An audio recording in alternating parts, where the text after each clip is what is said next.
بعد اگر کسی نے دعویٰ کیا نبوت کا تو وہ کذاب، دجال، جھوٹا، کافر، اور جس کسی نے بھی اس کی تصدیق کی، اس کو باندھ لیا، وہ بھی دائرہ اسلام سے خارج، مرتد۔ یہ قانونی اہمیت ہے، قانونی اہمیت ہے۔ کوئی شخص مسلمان رہا یا نہیں رہا، یہ تو بڑا اہم مسئلہ ہے، قانونی مسئلہ ہے۔ اس کی بیوی کا اس سے نکاح جو ہے وہ ختم ہو گیا اگر اس نے کسی حضور کے بعد کسی نبی کی نبوت کا اقرار کر لیا یا خود اپنے نبی ہونے کا دعویٰ کیا، وہ پھر مرتد ہے، واجب القتل ہے۔ سورہ احزاب کی آیت، ما کان محمد ابا احد من رجالکم ولکن رسول اللہ وخاتم النبیین۔ محمد صلی اللہ علیہ وسلم، اے مسلمانوں، تم میں سے کسی مرد کے باپ نہیں ہے۔ زید ابن حارثہ کو اگر حضور نے منہ بولا بیٹا بنا لیا تھا تو منہ بولا بیٹا کوئی حقیقت نہیں رکھتا، ورنہ آپ کسی مرد کے والد نہیں ہیں۔ آپ کو اللہ نے بیٹے دیے بھی ابتدا میں، وہ فوراً فوت ہو گئے۔ آپ کے عمر کے آخری دور میں بھی حضرت ابراہیم کی ولادت ہوئی، حضرت ماریہ قبطیہ کے بطن سے، وہ بھی فوت ہو گئے بچپن میں۔ تو ما کان محمد ابا احد من رجالکم ولکن رسول اللہ وخاتم النبیین، وہ تو اللہ کے رسول ہیں اور نبیوں کی مہر ہیں، مہر لگ گئی، اب یہاں سے کوئی اور شے نہیں نکل سکتی، یہ بند ہو گیا راستہ، یہاں سے اب کسی اور نبوت کے اجرا کا سوال پیدا نہیں ہوتا۔ دیکھیے، ایک جامع ترمذی میں روایت ہے حضرت ثوبان سے رضی اللہ تعالی عنہ، حضور نے فرمایا انہ سیکون فی امتی ثلاثون کذابون کلہم یزعم انہ نبی وَأَنَا خَاتَمُ النَّبِيِّينَ لَا نَبِيَّ بَعْدِي۔ آپ نے فرمایا میری امت میں 30 افراد ایسے اٹھیں گے جو دجال ہوں گے، کذاب ہوں گے، جھوٹے ہوں گے۔ ان میں سے ہر شخص جو ہے یہ گمان کرتا ہوگا اپنے بارے میں کہ وہ نبی ہے، حالانکہ میں خاتم النبیین ہوں، اور خاتم النبیین کے معنی کیا؟ لا نبی بعدی، اب میرے بعد کوئی نبی نہیں ہوگا۔ اس قانونی مفہوم کو بہت ہی عمدگی کے ساتھ یہاں واضح کر دیا گیا کہ اب چاہے دجال اٹھیں گے، حضور کے اپنے زمانے میں اٹھ گئے تھے، پھر اس دور میں تو بڑی تیزی کے ساتھ، بڑی رفتار جو ہے تیز ہو گئی ہے، زمانہ آخری آ رہا ہے، وہ 30 کی تعداد اب جو ہے پوری ہونی ہے۔ بہاءاللہ ایران میں اٹھا، غلام احمد قادیانی ہندوستان میں اٹھا، ابھی آپ کے ہاں ایک یوسف صاحب تھے، ان کو ویسے ہی ایک شخص نے گولی مار دی ہے سائیوال جیل میں، ورنہ وہ بھی کہتے تھے میں محمد ہوں صلی اللہ علیہ وسلم، معاذ اللہ ثم معاذ اللہ ثم معاذ اللہ۔ پچھلے دنوں خبر آئی تھی کہ ملتان میں کسی نے نبوت کا دعویٰ کر دیا ہے، وہ گرفتار کیا گیا، اس پر مقدمہ چل رہا ہے۔ تو یہاں حضور نے فرما دیا کہ 30 ہوں گے ایسے افراد میری امت میں سے کہ جو دعویٰ کریں گے وہ جھوٹے ہوں گے، کذابون، اور جو دعویٰ کریں گے نبوت کا، حالانکہ میں خاتم النبیین ہوں اور میرے بعد کوئی نبی نہیں۔ دوسری حدیث ہے، یہ حضرت ابو ہریرہ سے ہے رضی اللہ تعالیٰ عنہ، اور یہ سنن ابی داؤد میں ہے۔ لا تقوم الساعۃ، حضور نے فرمایا قیامت قائم نہیں ہوگی حتی یخرج 30 دجالون، جب تک کہ 30 دجال ظاہر نہ ہو جائیں، کلہم یزعم انہ رسول اللہ، جن میں سے ہر شخص یہ کہے گا اور سمجھے گا کہ میں اللہ کا رسول ہوں۔ یہ دو حدیثیں ہیں لا نبی بعدی کے مفہوم کے اندر، قانونی مفہوم، جو ختم نبوت کا یہ مفہوم ہے کہ آپ کے بعد کوئی نبی نہیں۔ دوسری حدیث سنیے، اس میں تکمیل نبوت کا تصور آ رہا ہے، بڑی پیاری حدیث ہے، حضرت ابو ہریرہ رضی اللہ تعالیٰ عنہ سے مروی ہے، اور اس حدیث کی سند بہت قوی ہے، متفقون علیہ، بخاری اور مسلم دونوں میں۔ حضور فرماتے مثلی و مثل الانبیاء، میری اور سابقہ انبیاء کی مثال ایسے ہے کہ مثل قصر، ایک ایسا محل کسی ہے، احسن بنیانہ، جس کی تعمیر بہت عمدہ کی گئی، بہت شاندار قصر تعمیر کیا گیا، وَتَرَكَ مِنْهُ مَوْضِعَ لَبْنَةٍ، لیکن ایک اینٹ کی جگہ چھوڑ دی گئی، ایک جگہ پر رکھنا چھوڑ دیا گیا، وہ کمی ایک تھی کہ جو اس کے اندر باقی تھی۔ فَطَافَ بِهِ النَّظَارُ يَتَعَجَّبُونَ مِنْ حُسْنِ بُنْيَانِهِ، تو اس محل اور قصر کا طواف کرتے تھے لوگ، ارد گرد گھومتے تھے اور بہت تعجب کرتے تھے، کتنی شاندار عمارت ہے، کتنی عظیم عمارت ہے، کیسا عالیشان محل تعمیر کیا گیا ہے۔ الا موضع تلک اللبنہ، سوائے اس ایک اینٹ کی کمی کے جو انہیں عجیب محسوس ہوتی تھی کہ یہ ایک اینٹ کی کمی کیوں رکھ دی گئی۔ اب حضور فرماتے فکنت انا، وہ اینٹ میں ہوں، صدقت موضع اللبنۃ، میں نے اس اینٹ کے رکھنے کو پورا کر دیا ہے۔ ختم بی البنیان، میرے ذریعے سے قصر رسالت کی تکمیل ہو گئی ہے۔ وختم بی الرسل، اور میرے ذریعے سے مجھ پر رسالت کا اختتام ہو گیا۔ اب یہاں محل اور محل میں ایک کمی اور اس کمی کا آپ کے ذریعے سے پورا ہو جانا، یہ ہے تکمیل نبوت و رسالت کا معاملہ۔ بھی اب حضور کے بعد کوئی نبوت کا دعویٰ کرے گا یا کیا ہے، وہ دجال، کذاب، جھوٹا، کافر، مرتد، واجب القتل، یہ اس کا قانونی تقاضا ہے۔ بدقسمتی سے صورت کیا ہوئی، عالم اسلام میں اس سے پہلے جب بھی کسی نے یہ کام کیا، جب تک مسلمانوں کی حکومتیں تھیں، انہیں قتل کر دیا گیا۔ آپ کو معلوم ہے کہ حضور کے فوراً بعد جو کھڑے ہو گئے تھے مسیلمہ کذاب اور بڑے بڑے مدعیان نبوت، ان کے خلاف جہاد کیا گیا، ان کو قتل کیا گیا، تہہ تیغ کیا گیا۔ بہاء اللہ ایران میں اٹھا تو وہاں چونکہ بہرحال مسلمانوں کی حکومت تھی، قتل کر دیا گیا۔ اب بھی کوئی بہائی ایران میں نہیں رہ سکتا، سب وہاں سے بھاگ چکے ہیں، کوئی نہیں رہ سکتا۔ کوئی وہاں آئے گا تو قتل کر دیا جائے گا۔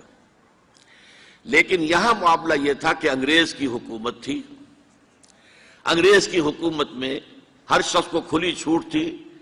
اکبر الہ آبادی رحمۃ اللہ علیہ نے بڑے خوبصورت الفاظ کے اندر وہ نقشہ کھینچا ہے، گورنمنٹ کی خیر یارو مناؤ، گلے میں جو آئیں وہ تانے اڑاؤ، کہاں ایسی آزادیاں تھی میسر، ان الحق کہو اور پھانسی نہ پاؤ۔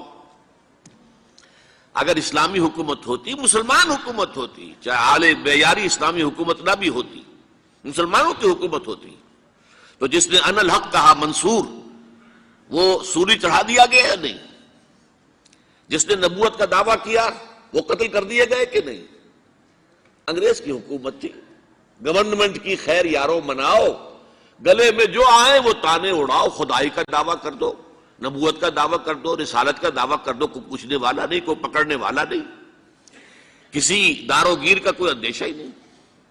کہاں ایسی آزادیاں تھی میسر، ان الحق کہو اور پھانسی نہ پاؤ۔ اسی زمانے میں ایک واقعہ یہ ہوا تھا، غلام احمد قادیانی نے ایک دعوتی خط لکھا کابل کے حکمران، اب میں بھول رہا ہوں کہ وہ امیر دوست محمد خان تھے یا امیر عبد الرحمن خان تھے، ان دونوں میں سے کسی کے سامنے وہ خط پہنچا۔ جیسے کہ حضور نے خطوط بھیجے تھے قیصر کو، کسریٰ کو، تو اس کو بھی شوق چرایا کہ میں بھی تو اب نبی ہوں، نبوت کا دعویٰ کر چکا ہوں، تو مجھے پڑوس کا ملک جو ہے افغانستان، وہاں کے بادشاہ کو دعوت دینی چاہیے کہ وہ مجھ پر ایمان لائے۔ جب وہ خط وہاں پہنچا ہے تو امیر کابل نے اسی خط پہ 2 الفاظ لکھ دیے اور واپس کر دیا۔ الفاظ کیا تھے؟ ایجا بیا، یہاں آؤ ذرا اور یہاں آ کر تم دعویٰ کرو نبوت کا۔ یہ تم انگریز کی چھتری تلے بیٹھے ہوئے دعوے کر رہے ہو، انگریز کے سائے تلے جو ہے، اور انگریز جو ہے تمہیں سپورٹ کر رہا ہے، تم نے جہاد کو جو ہے ختم کر دیا، دین کے لیے حرام ہے اب دوستو قتال، حرمت ہے قتال۔ انگریز کو اور کیا چاہیے تھا؟ گلیڈسٹن نے، جبکہ وہ وزیر اعظم تھا برطانیہ کا، اس نے کہا تھا اپنی پارلیمنٹ میں قرآن کو لہرا کر، جب تک یہ کتاب دنیا میں موجود ہے امن قائم نہیں ہو سکتا۔ یہ تو جہاد اور قتال کی بات کرتی ہے۔ تو ان کو اور کیا چاہیے تھا کہ اگر کوئی اس قتال کو ختم کر دے، منسوخ کر دے، اور مسلمانوں میں سے جذبہ جہاد اور قتال فی سبیل اللہ کو نکال دے، تو اس سے بڑی اور کیا خدمت ہوگی؟ لیکن یہ کہ اگر تمہیں یہ دعوت دینی ہے تو ذرا یہاں آؤ، ایجا بیا، یہاں آ کے یہ دعوت دو مجھے، تاکہ تمہارے 14 طبق روشن ہو، تمہیں معلوم ہو کہ اس دعویٰ کرنے کا مطلب کیا ہے۔ لیکن ایک بات میں اب آپ سے عرض کر رہا ہوں، ہم پر اللہ کا بڑا کرم ہوا تھا، اس میں کوئی شک نہیں۔ اس ملک میں 1974 میں جو فیصلہ ہوا قادیانیوں کے غیر مسلم اقلیت قرار پانے کا، وہ واقعہ یہ ہے کہ بہت ہی مبارک فیصلہ تھا. اس کے لیے تحریک جو اٹھی وہ بھی بہت ہی عمدہ تھی، بہت پرامن تھی، بہت منظم تھی. مولانا سید محمد یوسف بن نوری رحمۃ اللہ علیہ اس کے قائد تھے. کوئی سیاسی لیڈر جو ہے اس میں نمایاں نہیں تھا، خالص دینی تحریک تھی. پھر اس وقت ہمارے ہاں حکمران ذوالفقار علی بھٹو، حالانکہ خالص سیکولر ذہن کا آدمی، اور قادیانیوں نے اسے سپورٹ کیا تھا 1970 کے الیکشن میں. قادیانی سمجھتے تھے وہ تو ہمارا اپنا آدمی ہے. لیکن اللہ تعالیٰ نے اس کے ہاتھوں لیکن بہترین طریقے سے، جس پر اعتراض کیا ہی نہیں جا سکتا، پارلیمنٹ کے ذریعے سے فیصلہ کرا. کوئی آرڈیننس نہیں تھا، کوئی حکم جو ہے، فرمان جو ہے وہ ایشو نہیں ہوا تھا، پارلیمنٹ کے ذریعے سے. اور پارلیمنٹ کی ایک کمیٹی بنائی گئی جس میں کہ موقع دیا گیا کہ قادیانیوں کے سربراہ بھی آ جائیں، لاہوریوں کے سربراہ بھی آ جائیں. یہ دونوں سیکٹ جو ہیں قادیانیت کے، پہلے قادیانی تھے، اب وہ ربوائی ہیں، ربوے والے ہیں. لاہوری جیسے پہلے لاہوری تھے، آج بھی لاہوری ہیں. ان دونوں کے سرکردہ لوگوں نے آ کر وہاں پر اس کمیٹی کے سامنے پیش ہو کر بیانات دیے اور کہا، کھل کر کہا. ناصر احمد اس وقت جو ہے خلیفہ تھا ان کا، مرزا طاہر احمد کا غالباً بڑا بھائی مرزا ناصر احمد. انہوں نے کہا ہم نبی مانتے ہیں، غلام احمد قادیانی کو ہم نبی مانتے ہیں، ڈنکے کی چوٹ کہا. لہذا اس کے بعد پارلیمنٹ نے فیصلہ کیا یہ غیر مسلم ہے، اور صحیح فیصلہ کیا. لیکن یہ فیصلہ ادھورا ہے. یہ بات آج میں پہلی مرتبہ کہہ رہا ہوں، اسے نوٹ کر لیجیے. قادیانیت کے فتنے کو کوئی گزند نہیں پہنچا ہے ان کے غیر مسلم قرار دیے جانے سے.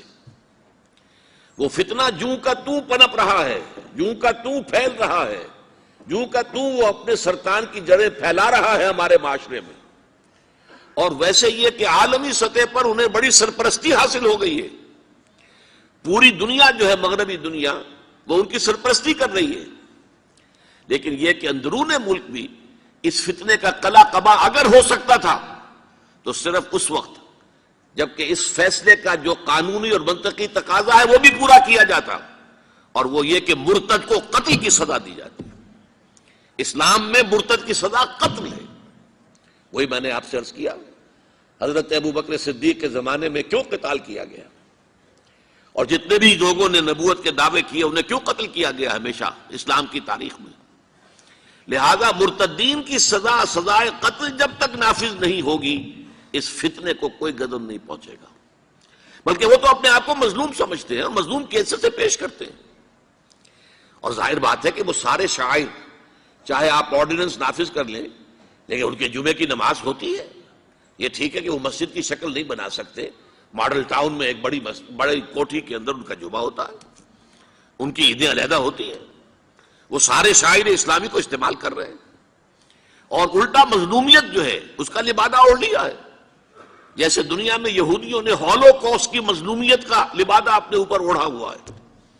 ہم جو چاہے ظلم کر لیں نوع انسانی پر، ہمیں کوئی گزند نہیں پہنچا سکتا، اس لیے کہ ہم نے اتنا بڑا ظلم سہا تھا. ہولوکوسٹ ہمارے 60 لاکھ آدمی جرمنوں نے ختم کر دیے تھے، تو اب اگر 8-10 لاکھ مار دیں فلسطینی یا کوئی اور عرب یا اور مسلمان تو کون سی بڑی بات ہے. اسی طرح قادیانیوں نے مظلومیت کا لبادہ اوڑھا ہوا ہے، اور ان کو کوئی گزند نہیں پہنچا ہے جب تک کہ قتل مرتد کی سزا یہاں نافذ نہیں کی جائے گی. اس میں یہ ہونا چاہیے تھا کہ جس روز میں یہ فیصلہ ہوا، ڈکلیئر ہو جاتا ساتھ ہی. اب تک کے جو قادیانی ہیں آج کے اس تاریخ سے، فیصلے سے پہلے وہ تو اقلیت قرار پائیں گے، انہیں قتل نہیں کیا جائے گا. لیکن اس فیصلے کے نفاذ کے بعد جو شخص بھی قادیانیت اختیار کرے گا اس پر قتل مرتد کی سزا، اس کی حد جاری کی جائے گی. آخری شریعت کوئی آنے والی اور نہ لانے والا، آخری شریعت کوئی آنے والی اور نہ لانے والا. خود میرے نبی نے بات یہ بتا دی، لا نبی آبادی. ذلی یا بروزی اب کوئی پیغمبر آئے گا نہ لوگو، ذلی یا بروزی اب کوئی پیغمبر آئے گا نہ لوگو، آپ نے یہ کہہ کر مہر ہی لگا دی، لا نبی آبادی۔